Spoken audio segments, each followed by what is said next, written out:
আমাদের বাংলাদেশের আপনি জনগণকে পাওয়া যায় দেশের অবস্থা খারাপ হয় তাদের ছেলেমেয়ে বাংলাদেশে পড়া যাবে না, তাদের স্ত্রী ফ্যামিলি কেউ কাছে থাকে না, তাদের পাখিয়ে বাড়ি আছে সেখানে তারা সিটিজেন হয়ে থাকে।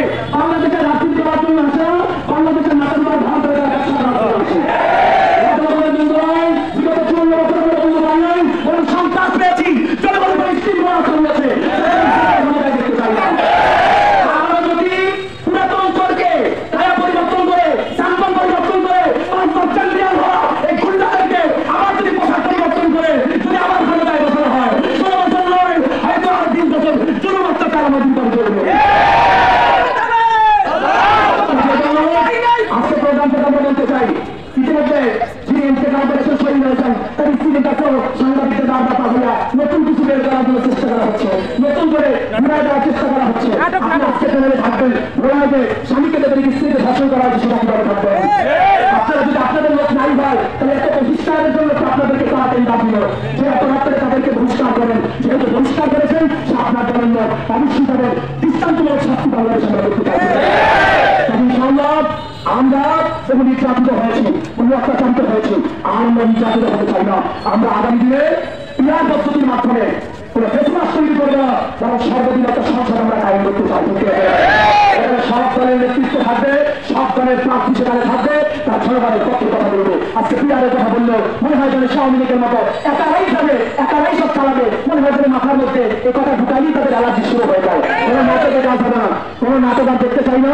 আগামী নির্বাচন পিয়ার পদ্ধতি নির্বাচন হবে, আনুষ্ঠানিকভাবে নির্বাচন হবে এবং সর্বদলীয় সংসদ কায়েম করতে হবে এবং আমাদের টার্গেট হলো আমাদের ইসলামকে ক্ষমতা আনতে হবে।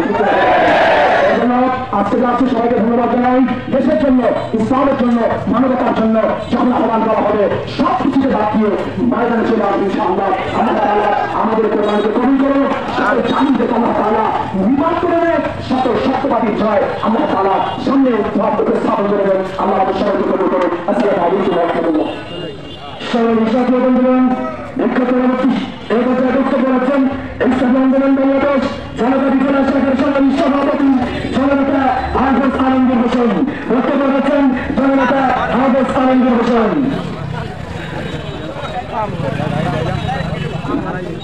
ইসলামী আন্দোলন বাংলাদেশ ঝালকাঠি জেলা শাখা কর্তৃক আয়োজিত আজকের মুখ্য মিছিল এবং একটি সমাবেশে উপস্থিত আছেন ইসলামী আন্দোলন, যুব আন্দোলন, ছাত্র আন্দোলন, আমাদের সহযোগী সংগঠনের নেতৃবৃন্দ, ঝালকাঠির জনসাধারণ, উপস্থিত আছেন সাংবাদিক ভাইরা, প্রশাসনের ভাইরা। আসলে আজকে আমরা কেন এই রাজপথে মিছিল করছি ইতিমধ্যেই আপনারা জেনে গেছেন। আপনারা দেখেছেন গত 9 জুলাই ঢাকার মেট্রো হসপিটালের সামনে এক বাঙালি ব্যবসায়ী সোহাগ নামের এক ব্যবসায়ীকে নির্মমভাবে হত্যা করা হয়েছে। তাকে হত্যা করার পর সেই দরবার যুগের মতো লাশের উপরে মৃত্যু করা হয়েছে। আপনারা দেখেছেন বিগত ফাঁসির সরকার আমলে সেই রুগী সংখ্যা দিয়ে সব রাজনৈতিক ময়দানে যারা হত্যা করেছিল তারা সেই লাশের উপরে মৃত্যু করেছিল। তাদের বলা হয় সেই 2006 সালের সেই রোগী পরীক্ষার মৃত্যু তাকে হার মানতেছে।